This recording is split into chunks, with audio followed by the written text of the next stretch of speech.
and welcome to Divine Dialogue with Dahlia. I am your host, Dahlia Rose, and I am here with the lovely Miss Kristin Turner.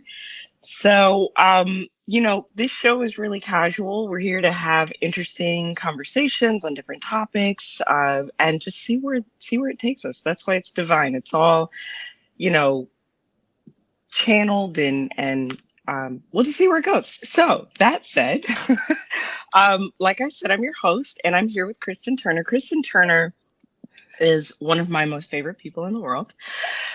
I know, surprise. So Kristin and I have known each other for about 3 years now. She plucked me out of obscurity on the internet and was like, hey, I could really use some guidance, a healing session or two, and it's been the rest is history, right? Truly. Like and it's been a wild ride. Healing experiences, guidance, those are all personal things, so we won't get into too much detail. But one of the things that I found really fascinating about Kristin and why I wanted to have her on the show is that she takes these spiritual concepts to just I think just another level, even as a client, as a person.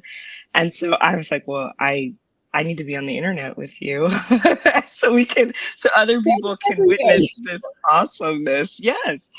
So before we get into all of that, let's get to know you a little bit, Kristin. So what I know of you is your a little bit of your background in law and politics, but Yes. what does life look like for you right now? How would you paint us that picture? Wow. Well, first of all, thank you so much for having me on and for that, unexpected but beautiful introduction. You two are one of my favorite people. I always joke that you're stuck with me, so that's great that we're stuck with each other because I'm Yes, not going absolutely. to. What does life look like for me right now? Well, I think life for me looks it looks great, though it looks different than I think I would have imagined it. That doesn't mean perfect by any stretch of the imagination, but I think that life for me feels basically I live kind of in the DMV area. I work a regular job and, luckily my family's from here, so I get to engage with them. And obviously more so now that the pandemic is somewhat subsiding, but still here. Um, so I live a life that's very much so, yeah, like I do my kind of like 9 to 5 work during the day, but I get the benefit of being in community and being in community with people that have known me for a very long time and known me at different chapters in my life. And so I think that in and of itself drives a lot of my own seeking in terms of trying to make sure that, like, I'm being authentic to the person that I have always been and that I naturally am, right? But also, creating enough space to continue to become, the woman that I intuit myself to be, but haven't quite met yet, and being invested in like meeting her at different phases of my life. And so I think that my life right now centers around staying connected in community and staying connected with myself and creating space within myself to continue unfolding. I love it. Absolutely love it. And you all watching, I'm sure you can understand why I love her so much. Because she's absolutely She fantastic. rambles is why, yeah. No, but so, that piece of authenticity, it was a fraction of what you said, but there's presence to that. And there's so much to be said for how much we lack it in this world. And so when you find it, it's like a gold mine. And you definitely have that throughout every every circumstance. I mean, you and I have had conversations about things that are uplifting, and then things that are, like, okay, I just kind of have to come to terms with this is not the best part of who I am. And that's okay. And you've never flinched on that. You've never like, you've never shied away from the work. And so again, it's one of the things that I really appreciate you Thank for. you. I really love that. Thank you. So um navigating, or let me rephrase that. meeting who you intuitively see yourself as. That that sounds so intense. And so divinely directed. Mhm. One of the things that I wanted to talk to you about on the show about, one of the things that we got together about was discomfort versus disrespect, Yeah. and navigating that in, various connections that you have. When we spoke about it the first time prior to doing this show, I was completely enamored with the way that you navigate these two fields of being. Now, I think it's worth us kind of getting into the definitions, right? Like discomfort versus disrespect. When we had the conversation, what were your definitions on those two areas? Totally. Um, so as context, we one day, Dahlia and I were talking about how I recognize opportunities for growth versus kind of like fighting your kind of like fight or flight syndrome. I definitely have it where it's like sometimes I'm like, I'm not going to do this. I'm going to push back from the table. And so it's gotten to the point where the easiest way to distill that down is thinking about like when I feel myself having an emotional reaction to, a conversation, a circumstance, especially in relationship to other people in my life, I have to stop and ask myself, like, is this coming from a place of discomfort or is this coming from a place of disrespect? And so the way I define discomfort, even though it's not like I define it by the actual word, but the way that I um identify it within myself is discomfort is more so about either my actions or someone's actions bumping up against a personal trigger that I hold from by virtue of my life and the things that I've experienced, whereas Okay. disrespect is more so where someone is bumping up against a boundary that I have that it's legitimate, and that it is then my responsibility to honor, and so and police, right? And so it's not always the clearest because sometimes those things are entangled by virtue of just us being just really nuanced and complicated people. But I think it's helped me start asking myself questions first so that I can be sure that I am responding to situations instead of just reacting to them. That's fantastic. And I really appreciated your condensing all of those feelings because they're complicated into just those two zones, Mhm. right? I wanted to bring that to the audience here because it is an opportunity for everybody to find a place of growth. One of the things that I go on to teach is, like, especially empaths, is this mine? Mhm. Because 9 times out of 10, I'm sitting in front of an empath that does not yet have that distinction, and is navigating the world that way in this space of, um, well, everything must be my fault, Yeah. or the converse of that being, I'm always being attacked. Mhm. And it's not so black and white. There is a blending, but the first thing to come to is this mind space.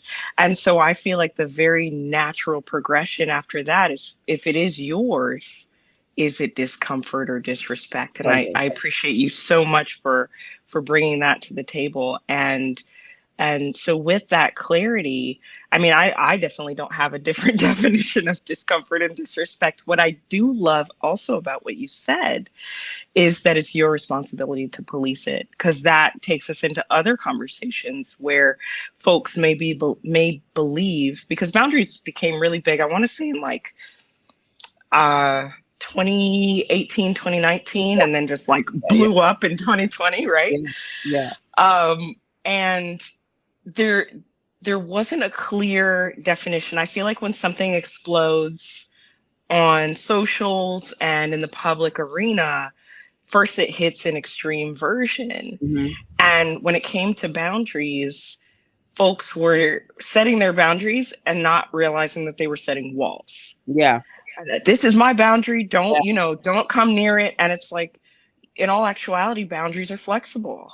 Totally. One day your boundary may be open and extended where everybody can come in, and then the next day, because your social media's gone, you now have to bring that boundary in and protect. And on a divine level, on a energetic level, this has a lot to do also with our auras. You Mhm. know, our auras can be expansive, our auras can be pulled in and contracted. And I feel like, without getting too deep in it, because my mind is like, what? Understood. No, no, no. Yeah. This is a conversation for what we're talking about today, even as we begin to dive into how you navigate discomfort versus disrespect. Yeah. So I definitely want to have that conversation as well. No, totally. I mean, I think, well, first of all, to the boundaries piece, I think it's really important because it's like, while I am, trying to identify that conversation and kind of like what the lines are. And I love that you said like boundaries are flexible because I feel like there's just so much, anybody could tell you this, there's just so much like rigidity and like polarity built into the world right now where it's very much Yes. either or. And it's funny because like my entire understanding of myself is very much so a both and. I grew up as a kid, whose family structure didn't look like all of my friends' family structures, who, I kind of like straddled a lot of different worlds, whether it was like, a civilian world versus a military world, because my mom was in the military. Mm, same. Um, oh, yeah, hey, we never knew that.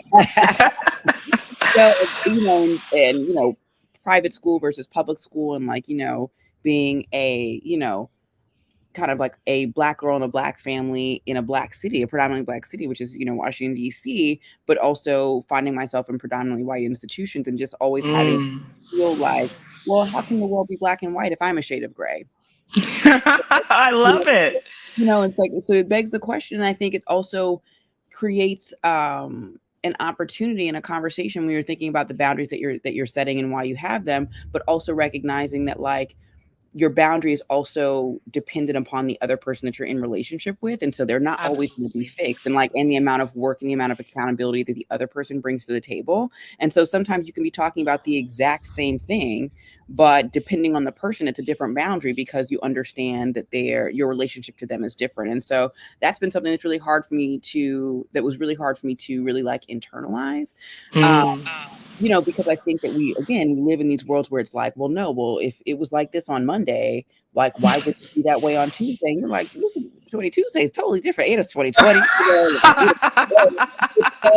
everything's different today, And so that has been really liberating in this sense that I really come to a place where I feel very empowered to create my own reality, right? And in the sense that like I have agency over my decisions and kind of like allowing them to be reflective of like what the moment is giving me versus feeling like I need to be consistent to something. Because sometimes what I've learned is that I've also married myself to past versions of myself, and Interesting. create you can be the person who is holding yourself in prison, right? Like, Hmm. there's a prison in your mind. You can create a prison in your physical space. And so it's also about recognizing the ways that you entrap yourself into these false beliefs about, who you are and what you want to be, without the understanding that you really don't have to be the same person that you were when you woke up this morning when you go to sleep. Like, you have that amount of agency to evolve and change because that's like naturally how adaptive we are as human beings. Absolutely. And that piece of creating your own reality, you've grounded it into something plausible instead of maybe some like esoteric concepts of, oh, you're in charge of creating your reality and things like that. It's like, yes, exactly what she was saying, you know, from the time that you wake up to the time you get into bed, how is all of that playing out for you, and what do you have control over? And this imprisonment piece, like you said, you can be a prisoner within your own mind, you can actually be a prisoner within your own body too, and this is the manifestation of disease. Mm-hmm. And that is not to say that anyone can just pop up one day, wake up and be disease free, Right. but there are choices that can be made. There are, treatments that can be sought out to either alleviate symptoms or to, head you down towards the healing track. With all of that said, this is such an expansive conversation in different ways. And it sounds like when we're talking about creating our own reality and boundaries, we are looking at that discomfort space. Would you agree? Like that's the kind of the Yes, side for of the sure. scale that we're looking at. For sure. Yeah.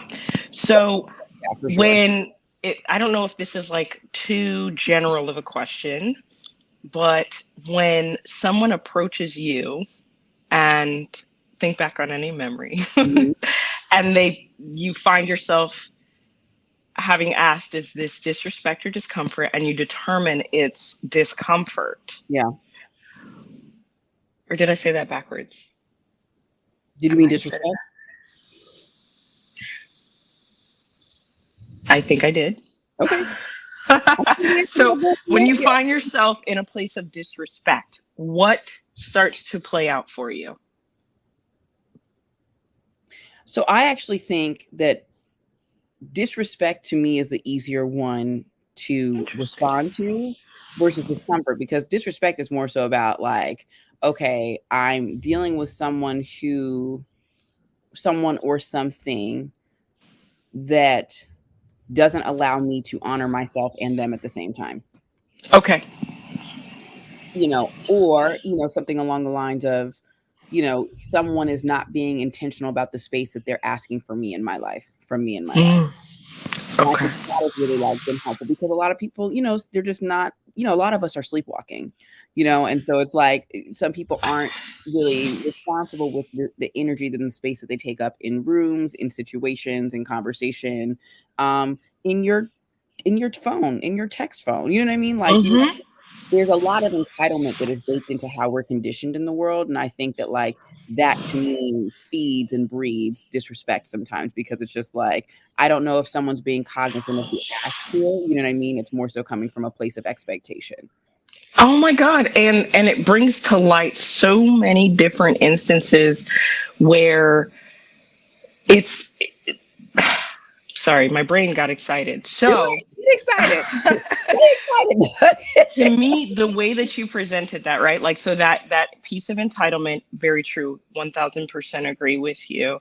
And it's almost like we forget that the space that is to be cared for when a person enters it, like, me coming into your life, there's an element of respect that Mhm, I have to give you, and an element of trust that I have to earn, which means that it's like I'm applying for a job or a position in your life. 100%. And I can't walk in there going, okay, well, I'm the healer.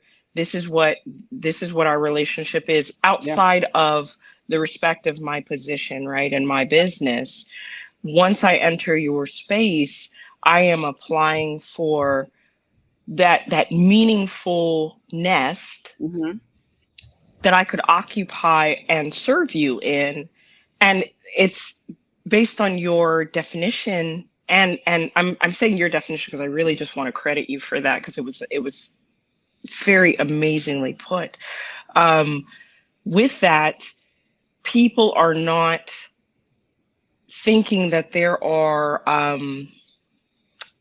there's a job description prior to them entering your life. It's almost treated like they're the gift for you, totally. and now it's your job to take care of them. I mean, it's what a burden on the person that you could be nurturing or connecting with or building with, to say, hey, now I've entered your space, now take care of me, instead of this sort of building together space. Totally, 100%, and it's like, it's interesting because your capacity, and especially in a world like present day where all of us are very depleted by just like showing up every single day and kind of like having to navigate the news and all the other things, right? And so your daily capacity is essentially like a pie chart, and like when people text you, like that eats a little bit of the pie chart. When people ask you the pie chart, and then you have to shift other things around. And so I think like everybody knows that sensation of being like, oh, like somebody just asked me if I wanted to do this. Well, I'd have to,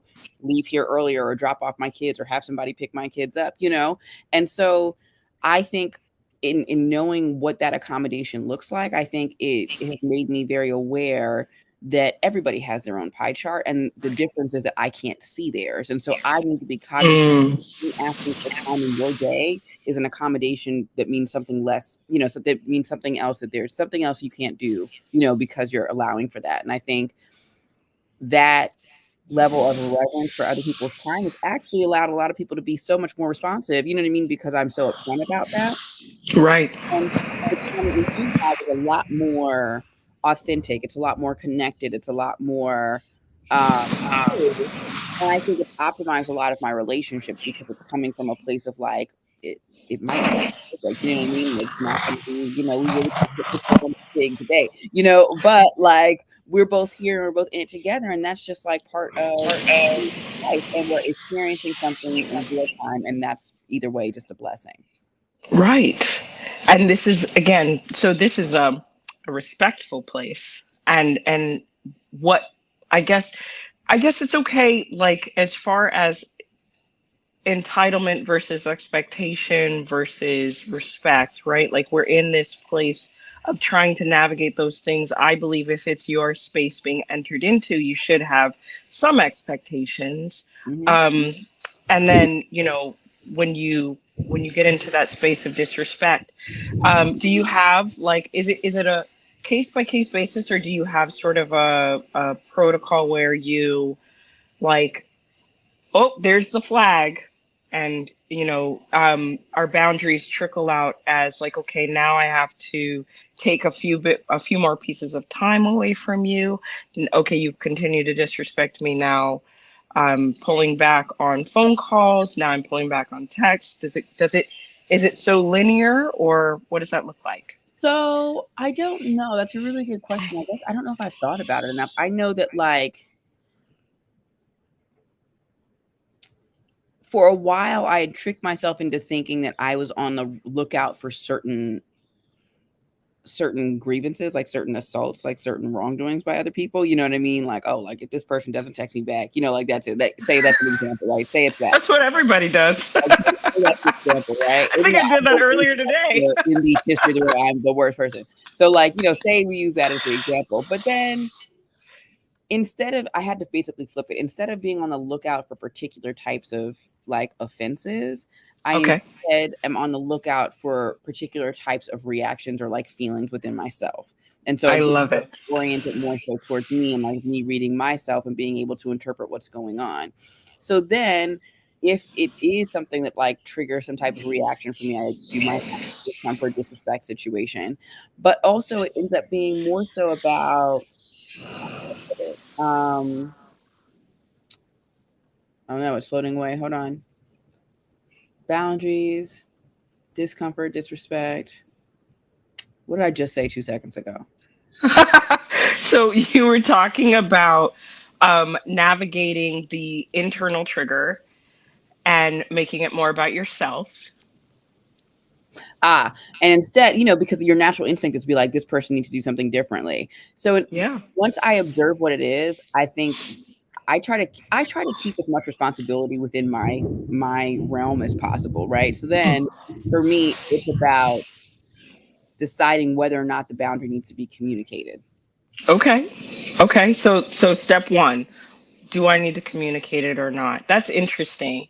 Um, would you have any thoughts around which you feel like you've had to do more of? Communicate it versus address it internally. So from a place of fairness, I like to communicate the boundaries, Okay. but I also feel like, especially as a woman and especially as a woman of color, I think that there are also instances where I don't feel like explaining myself because either I have already once before or I spent too much time trying to get somebody to buy into my position and I'm done with that. And so I think Okay. I'm more so in a space where it's like sometimes I can acknowledge a boundary and like then it requires a change of behavior on my part. And then other times it's like I can acknowledge a boundary and really feel compelled to communicate it because I understand that there's longevity in the relationship that I want to preserve. So these are the things that determine the direction. Is there longevity? Is there, have I explained myself before? What's my bandwidth right now? And then from there, making a move. Am I Um, hungry? Am I hangry? Am I going to be a Snickers commercial? Is this going to come out the way that I want it to in order for us to have a productive conversation? Sometimes it's as simple as that. It's like, you know what? Maybe it's yeah, in the morning, or maybe, I had news on in the background. And so maybe I'm actually processing more than just what this trigger was. I'm interesting. trying to use this as a vehicle to vent, and that's not appropriate.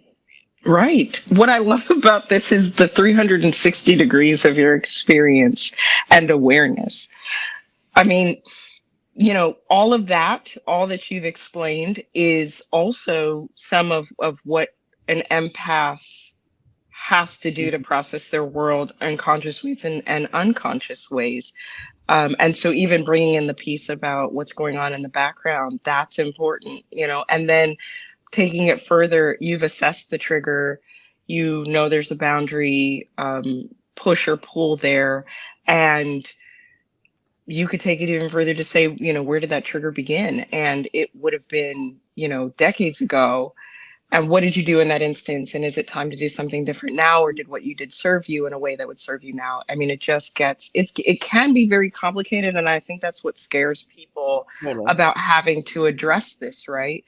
Without trust in self to just know what will be right for you in the moment, and thinking that you always have to have the perfect response creates a whole different element of anxiety, and like maybe Totally. compromising the self Totally. and dishonoring the boundaries. And that to me is key. It's like, being able to stand in it as an individual, um, and really trust yourself. Like, to me, like, if I were queen of the world, like, that is essentially like the wish that I would have for everybody. It's just like, I want everybody to feel like they have the agency and wherewithal to trust their own lives. Hmm. Like, in so many ways, like, society has stripped people of that trust, and it's like told them to rely on external factors, on different types of metrics, and we have so much built in within ourselves, like, and the idea that you can then, intuition is like so important, but it's just so funny because it manifests differently for different people, and like, just like the same Absolutely. different words for, God, the universe, and spirituality, and all those things. We have different, words for intuition, whether it's your gut, you know what I mean? Whether it's a nudge, whether it's, guidance, whatever the case may be. And so I think that, like, being able to trust that you have suspicions about the world around you, not necessarily negative suspicions, but just kind of like intimations about the world around you. And Hmm.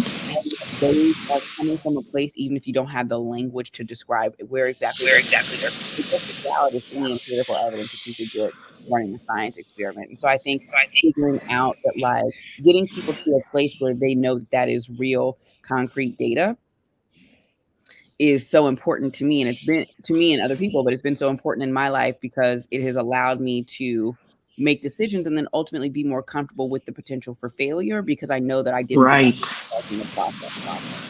Right. Can you imagine that aspect? So, well, first of all, we're going to make you queen of the world. We're going to figure it out because this is fantastic. If if we You heard could it here first. instill if we could instill that level of trust from younger ages. So, my 5-year-old, for instance, like he is the try it first, ask questions later kind of person, but you can see when the doubt comes, you can see his hesitations. And I'm like, no, why don't you just try it? Right. Like, I won't even assure him that it'll go well. Yeah. I'm like, just give it a shot. Yeah. And, either it's the excitement of I did it, or, okay, I learned something. And like you said, we are brought up to not trust ourselves. I'm going through this amazing course right now, and it's all about embodiment and like physical embodiment. And there's so much we're learning about anatomy, Yeah. and coupling that with energetics, which is sort of what I was doing, but it's now so much deeper. Mhm. And I'm like going through my mind and school, and I'm like, we never actually had, we had biology, but it was never meaningful to us. It was kind Yeah. of like, you need to know what the human body does. These go here. This is a Mhm. muscle. This is a Mhm. vein. This is a cell. But it was never this conversation of this is your powerhouse. Yeah. And, in order to actually address it, take care of it, realize that it's not just water in there, but water holds emotion. Mhm. And that's why your billions of cells start to, sort of burst open with memory and energy. And then when you're in that trigger, it feels like you're in it right then Yeah. and there as your mind goes through the imagery. Like, all of that, if we were educated on the fact that this is a very personal experience and not just science, we would be so much further along. But then again, the institutions that we have, the world that we live in it wouldn't be the same. There would be less and less control outside of us. And I think that that's where people get like some people want the control. I've Mhm. seen and heard people that are like, no, I don't want to make the decision. Yeah. Like, and they're okay with that. And that's, so no, I have limited judgment. I won't say I have no judgment. I have I limited love using judgment that. I have limited judgment. because there may be safety things that are involved, right? Like I always trying to go back to that, like, um, small tangent. I went to an unexpected conference that probably would not be like PG. Okay. I'll just say it. I went to a BDSM conference, and Oh, interesting. Yeah. it was the discussion on safety was so vast and detailed that I now struggle to find a place where I am deeply offended by somebody's choice outside of being harmed, harming children, even racial things. But I try to bring in, not with the children piece, that's inexcusable, I'm sorry. But I try to bring in, like, is there a factor of safety within all of this? And I'll Well, give you what actually brought me to this was very simple. I was in a learning space with a group of people, and someone was experiencing, I guess, some safety issues internally. mhm, And the thing that they reached for to make the space safer was to have the blinds drawn. mhm. Now nobody could see into what we were doing.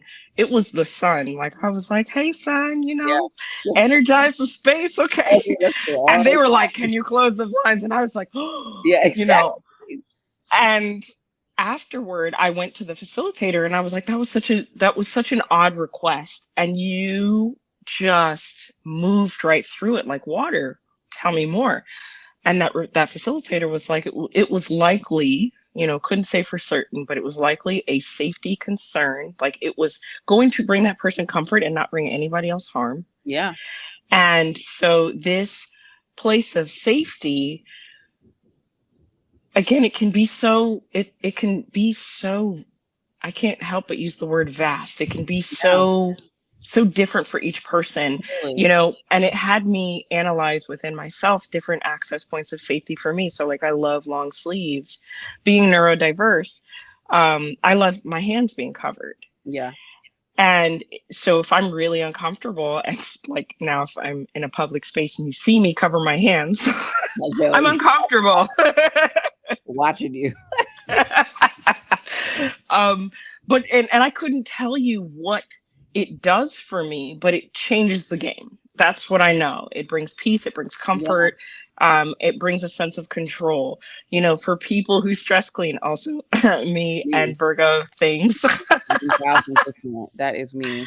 Stress cleaning is an opportunity to create safety in your environment by having Mhm. some control when you feel like you don't have any at all, or the energetics of moving objects in your space. You move one, and all of a sudden it changes the energy of your surroundings, or you move out of a room that is cluttered into a room that is clear. All of this is part of the of is part of energy work. Yeah. And again, safety, which then leads to, I think, ties right into our conversation of discomfort versus disrespect, because it brings another layer. When you're assessing discomfort versus disrespect, you might also, like, while you're addressing what's going on in you, asking that question of, do I feel safe? And not just on the principle of this person might be too close to me or hovering over me, or being inherently racist or whatever. But do I feel safe in my balance, in my being? And then, is that person across from me exercising a safety issue, Mhm. um, Yeah. without consuming the conversation, right? Because I want to hear what you have to say No, on it. this is so fascinating. Yeah. There was another instance that's coming to my mind where I was talking to a person who didn't realize that I had some neurodiversities, and they were like physically disabled.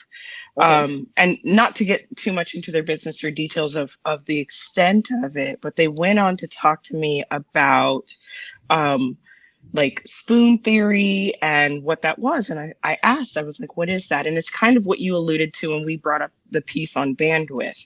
Spoon theory talks about how most people, and I'm paraphrasing here, most people walk up with an unlimited number of spoons that they can use in a day to Mm. accomplish the tasks that they need to.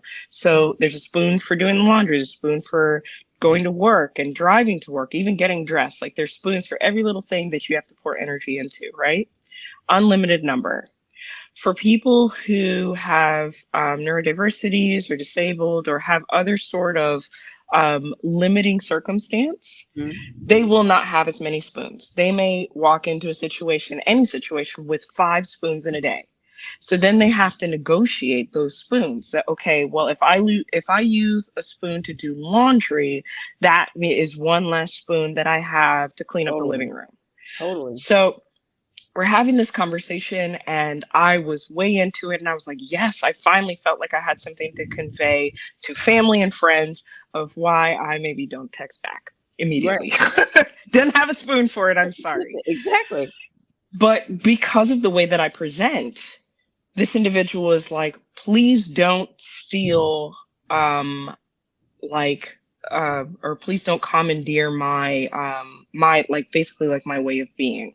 Yeah. And I was in that moment, like on the topic of safety, they were trying to exercise a safety boundary, but they infringed upon my safety by Yeah. judging me just based on what they saw on the Yeah. outside. And so then my safety was infringed upon, and it sort of became this reclusive moment. I had to sort of withdraw without leaving, if that makes sense. Yeah. And so one could look at both sides of that as far as safety is concerned.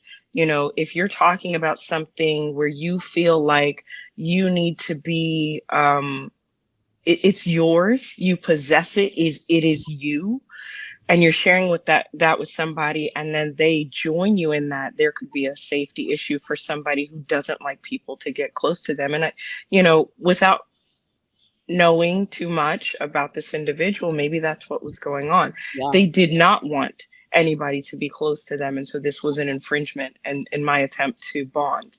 Yeah. And then the other side of it being, you know much like you, never really fitting in anywhere. I've always spoken funny. I've always been darker than everybody else. Yeah. um, I stand up straight, like pick a thing, and it Yeah. was me that Yeah. didn't fit into the box. So, um, all of that said, I was like, oh, I have community now, and I didn't. Yeah. And it was like, oh, another point of rejection in this space where it's supposed to be love and light and all these wonderful things. And so, anyway, I wanted to draw some examples on Totally. safety within the conversation of discomfort versus disrespect. So I've But blathered on. no, no, no. But what's so interesting to me is like for me, especially, this goes into like discomfort and, kind of like you're being in a prison of your mind. Like when you really start thinking about what makes you uncomfortable, even as you identify, oh, like that was a trigger for me because I was a question of whether it was physical safety or emotional safety or whatever the case may be. What's so fascinating to me is that oftentimes when you spend that time just really unpacking it, nothing can change about the physical circumstance, but your orientation to it and your understanding of it can completely eradicate that as being a trigger for you.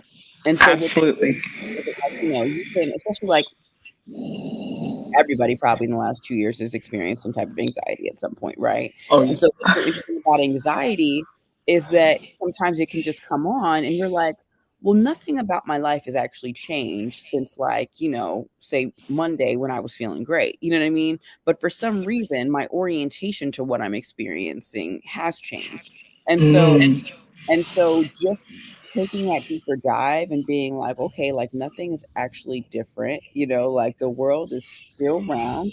Last I checked, has been really liberating because you recognize where your areas, where your insecurities are, where, you know what I mean? Not just like, oh, like I, wish I were taller, or like I have pimples on my face. Not like, just physical insecurities, but you recognize where you have a need or an additional desire for safety or security for whatever reason. And like, it's kind of like an opportunity to unpack why that is, and maybe, just maybe, change your mind about it. Right. And taking the power away from the anxiety. There are Totally. so many conversations that are had where it's like, well, how do I get rid of this? How do I not have that experience? And more recently, I've been seeing people open up to the idea that anxiety is not actually this, like it's debilitating. And so we're not removing that piece of it, but it can be a contributing factor to the information that you have, Totally. instead of something that takes you, or takes you out of it, or minimizes you in some way, or is some sort of detriment to who you are. That anxiety is like, hey, we need to ask about 100 questions about this thing, Totally. and I promise you, by like the 15th question, you're gonna start to step away from this buildup of energy. Yeah. It's like, oh, just had an image of like letting air out of a balloon. Yeah. You know what I mean? If you go to stab that balloon and you're like, I can't deal with this Yeah. balloon of anxiety, you stab it, and then like it like, and Yeah. then there's balloon pieces everywhere, and You're you like, know, see, this got messier. right. And then you go 2 days later and there's a balloon piece behind the couch and you're like, what the fuck? Like, It didn't need to I be there. thought I dealt with this. Exactly. Exactly. Totally. But, and there were periods in 2020 where I was just like, I remember just feeling very blue, Hmm. like not my natural personality, you know me, like, and so what has helped in terms of my own maturity has been just thinking about, especially periods of depression, especially periods of anxiety. They're always going to be, they're temporary, and some people deal with them for more prolonged windows, and have different things that contribute to why they're experiencing them. But in my experience, it's been helpful because a lot of people, like, there's a tendency to try to escape the bad feeling, try to Yep. escape the discomfort, right? Whereas when I was there, I remember being like,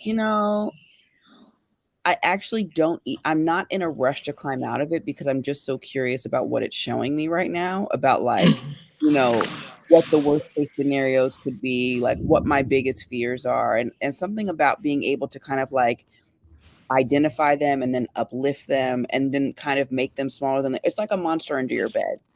You know, Yeah. your mind gets so much bigger, and then you look under your bed and there's either nothing there, or it's like a little tiny, little like mouse, and so that has been really helpful to me, just because it's just like being able to confront something often makes it less scary or less bad than you originally think it is. So that was my big lesson in 2020, which is like, actually, I'm going to sit here. I'm going to find out, because I want to know. You just said it yourself. You know what I mean? Like, I want to know. If I want to know what the highs look like, I also want to know what the lows are, because ultimately, in this whole entire kind of like, game of life, I think the real goal, the real purpose is to kind of continue to meet yourself. Um, Absolutely. and like that person changes, but that person is also different based on like what environment they're in. And so it's just kind of like we lived through a pandemic. And so like this is a context that's very unique. And so like how does that impact me as a person? And how does that better understand both my humanity but also my spirituality? Absolutely. And it's a roadmap that continues to recreate itself, for Totally. sure. Totally. I mean, even down to the different tools that are used. So we haven't been able to, because probably because I've been talking so much. Um, I would love to know more about your spiritual practices as it pertains to navigating discomfort versus disrespect. I mean, I don't even know if I can ask that question in such a defined way, but do you have things that you prefer to reach for when you are um, maybe in the discomfort of anxiety or the frustration of disrespect? So for me, because all those things can come in so many different ways, whether it's like at Yeah. work or in your personal life. For me, I think it's important to reset and get back to like neutral. And then I'm able to kind of like come approach something with fresh eyes. So sometimes, and like that also looks differently. So I think that like my spirituality and my spiritual practices, like what's been key before I get into kind of like what exactly I do, I think it's been important. And you and I have worked a lot on this in terms of recognizing I don't always have to rely on the same things. It's like my spiritual practice is really more so like a toolbox that I'm able to kind of like throw things in when I come across them and as I learn about them. But then I'm Right. able, based on my own relationship to myself, I'm able to kind of pull out what specifically I need for a different situation. So it's not just like, oh, like I should, just meditate or I should just, work out or whatever, because I think that, and this is a slight deviation, but like because I have just known that meditation happens in so many different contexts, and so Yes. I think that to free myself from just thinking about meditation is like sitting silently, like just with your eyes closed or whatever. Then I was able to parlay that into meditating while doing other things. For me, it's often working out, just because it creates a really good grounding, whether that's hot yoga or like whatever actual workout program I do, just like that Yeah. relationship to kind of physically being in my body is very grounding. Meditation is sometimes walking my dog. Sometimes meditation for me is dancing. Sometimes meditation for me is gardening. Sometimes meditation for me is taking a drive, but it's anything where I am able to create some space in my body and in my mind between my emotions and kind of like in my response to those emotions. Okay. Um, and it's also my ability to reverse who is in charge, whether, Yes. 'cause I think it's like, half of the battle I found is like trying to make your mind your servant, not your master. Like, Oof. we're so conditioned to like just be in these things, but we haven't really got to the point where we're having the conversation about how your mind is really just like an app that runs, right? And it by design does certain things. It's trying to solve problems, it's trying to ask questions, it's doing all those things. And sometimes like the app doesn't need to be running, right? And so otherwise it would kind of make you crazy. And like that's what happens. You end up spiraling into anxiety, you end up spiraling into negativity. Sometimes you end up spiraling even on the upswings, you kind of get carried away. And so for me, it's been about recognizing in terms of my spiritual practices what it would take to make sure that like the truest kind of like most connected, grounded part of me is the one that's actually driving the ship, even though I have different aspects of whether it's my physical body, whether it's my mind, whether it's my heart, whatever, that offers input. And I need to decide which one of those things I'm actually going to let drive the ship. So I think just general resetting, I'm all into like, energy of a space. So like what I always start with is the highest on earth and sage. For everything. Like, I start with that for everything. Just in terms of just being able to just say, "Okay, like, let's start at 0, and, like, let's move from there." But then beyond that, it's been about deciding if, like, which element of my little toolbox makes sense. Like, do I need to just sit and be still? You know? Do I also need to just feel my emotions, and cry or be angry or kind of be to myself? Is this, a job for trash TV? Potentially. Could be a thing, or is it a job for like, me, I'm gonna eat some popcorn today. You know what I mean? Like, what do I have a good enough relationship to myself to be able to call audibles? Okay. Is essentially my strategy. And having enough compassion with myself to recognize that like life isn't linear. Nor nor are there really rules. The only rule is to kind of like respond to yourself in the best, most compassionate way that you can. And I think that like Absolutely. that has been the key is like exercising the compassion with myself that we sometimes don't get from the world Mm. effort to kind of like within myself have me, Kristin Turner, be my own little microcosm and then build out from there. I think like we try to solve, and I worked in politics, I worked in the law. So it's like we try to solve very huge problems that definitely beg big questions that we should be kind of like trying to solve, right? But I think that like a lot of the reasons why we're experiencing so much kind of like just tumult in the world right now Mhm. is, and half the reason why we can't even come to the table and have these conversations is because we're not even really conditioned to have these conversations with ourselves. We're Absolutely.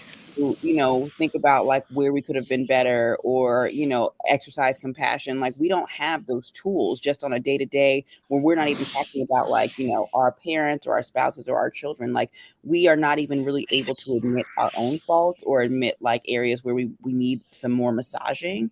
And that's why it gets out pictured and played out on a larger scale, and we have all these problems. And so like my argument has been like, if you really want to change the world, like work on yourself Absolutely.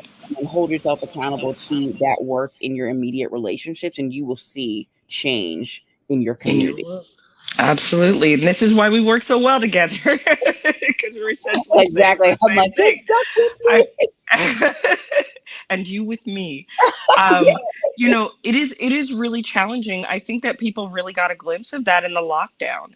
Whether you believed whatever you believed, to be forced into a situation where you are sitting at home and it's you and your stuff. yeah, I mean, literally you and your stuff, not just the furniture and what is around you, but you and everything that you didn't deal with. All of that, everybody got a chance to see where they fell sort of on that spectrum of being able to deal with self versus others. totally, And there's still work being done because there was so much of that that became externalized totally, just in an effort to gain some sense of control in the totally, chaos. totally. And so, go ahead. Oh, I call it COVID clarity,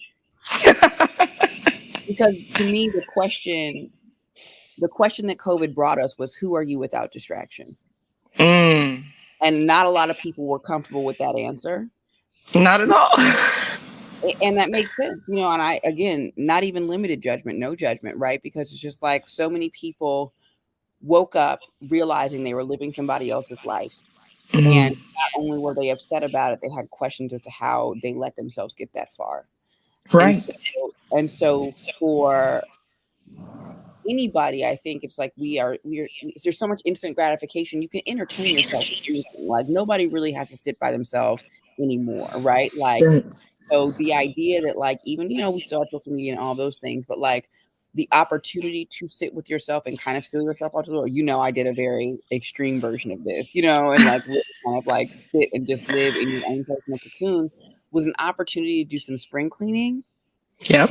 And then to me, maybe I think it was a little bit of my anxiety though, but what it allowed me to do was take that anxiety and make me feel like I had some level of control in terms of really trying to do an audit on myself and like my life, so that there would be a silver lining coming out of COVID, and I would be able to feel like, okay, the parts that shouldn't have been there, like I'm not going to add back. And like I am now taking responsibility for every brick that I'm putting back into the foundation of my life, because I've thought about it and I've decided that I want it to be there.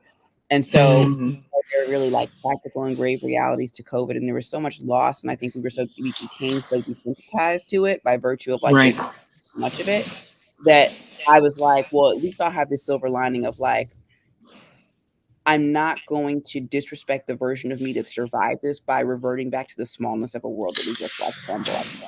I love that. Oh my God. I'm gonna have to go back into our replay and absolutely make that a quote with your name on it because that's Because that's the fantastic. instinct. That's the instinct. The instinct is like, I'm gonna reach for whatever's familiar. We're just gonna go back and like, no, we have the data. Like the world fell apart, right? Like we And saw it. you saw people saying things like, "Oh, I can't wait till we go back," and it was like, "Hey, listen, a lot. There was too much broken apart and exposed for us to go backwards. Totally, There's just too much."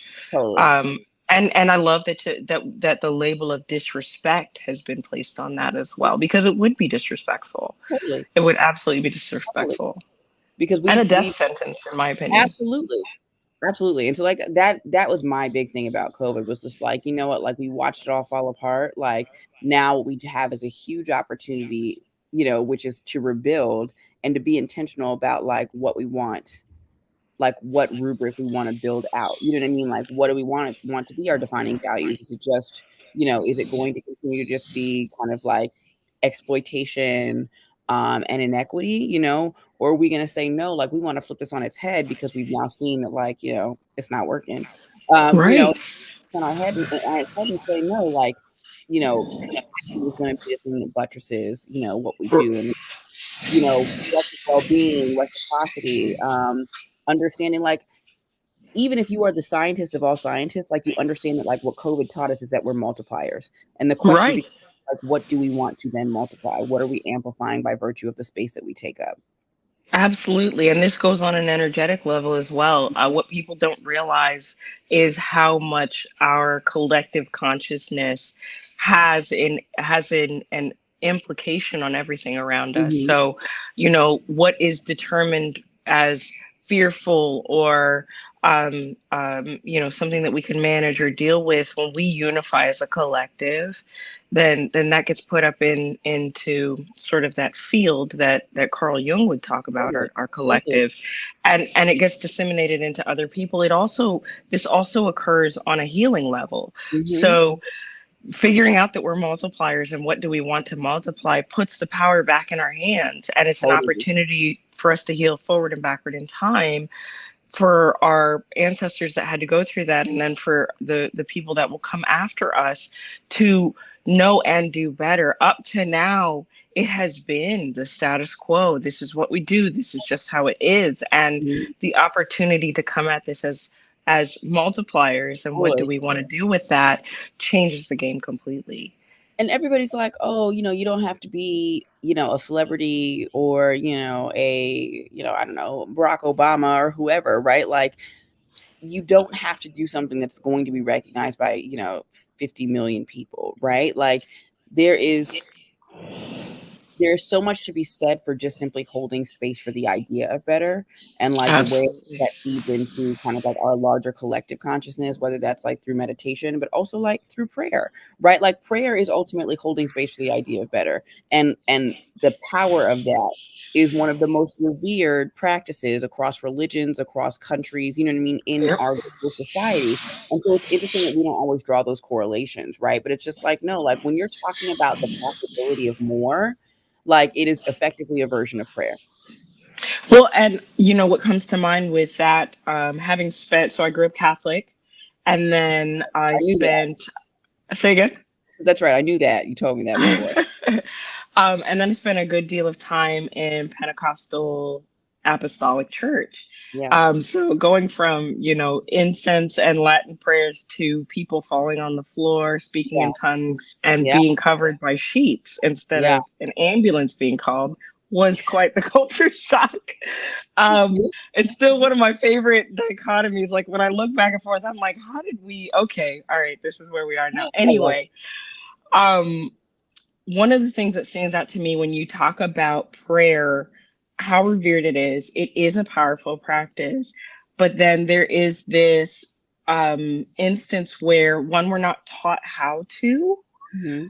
or you're institutionalized into a certain way of Yeah, doing it that is completely disempowering. totally. That doesn't allow you to co-create. It is you falling to something bigger than you are, rather than communing and communicating with something that is a part of who you are. Does Totally, that make sense? totally.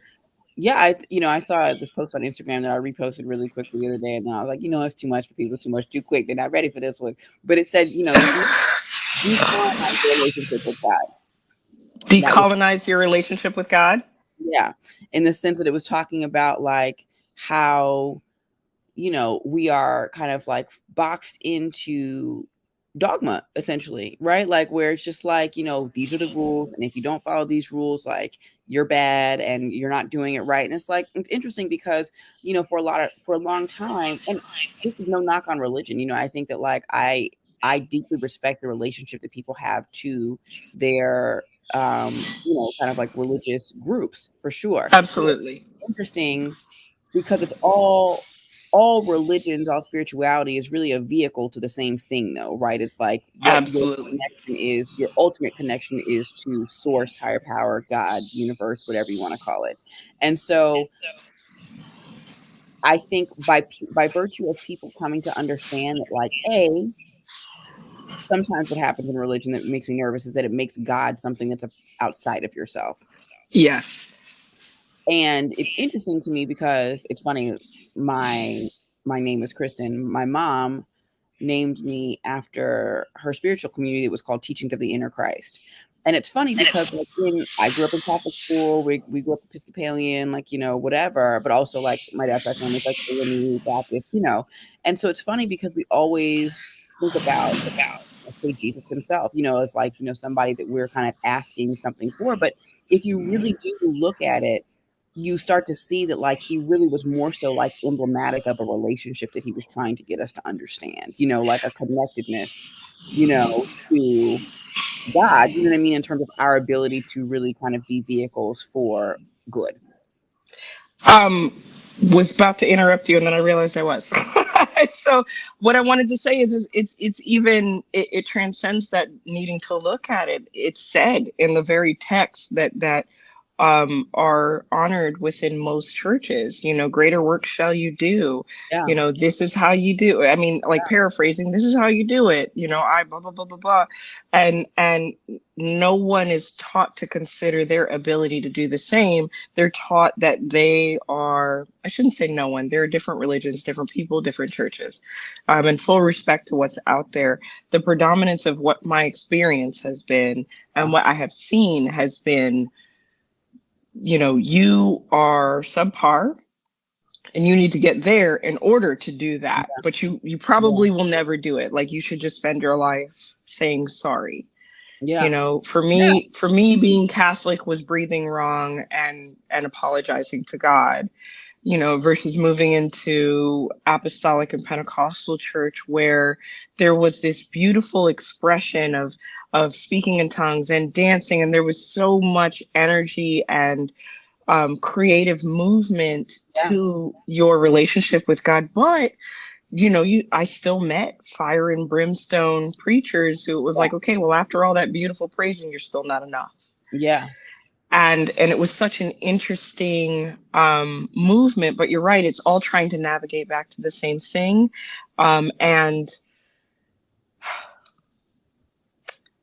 I think we have navigated our way back to trust too. I mean, inner trust yeah, anyway. yes, exactly. Because there are individuals I know that I've had conversations with where they're like, I always knew something was challenging about that. Something was uncomfortable, discomforting about what I was experiencing. I couldn't get in line with other people. Totally. And then discomfort versus disrespect. Then they became disrespectful and left the church. Exactly. So, you Exactly. know. And so, on the topic of discomfort and disrespect, please, please, please understand that this is a multi-layered approach. Um, like I said, this feels like a step down the spiritual path. So if you found yourself um, working through different processes and you're at a roadblock, this may be a key that opens a different door. It's not that you're necessarily blocked or that your spirituality is at a plateau, but maybe now's time to answer, or rather ask, a different question. Mhm. Is this discomfort? Is this disrespect in terms of the places that you exist within, the people that are around you are within those places? And then I think I would love to have Kristin back so that we can talk about what do you do next, which is living the life that she described in the beginning. So you all throw your comments down in the comment section. I'll come back and I'll check those. And we will catch you next time on Divine Dialogue with Dahlia. Thank you again, Kristin, for your amazing insights and words. We'll have you back again. Bye, everyone.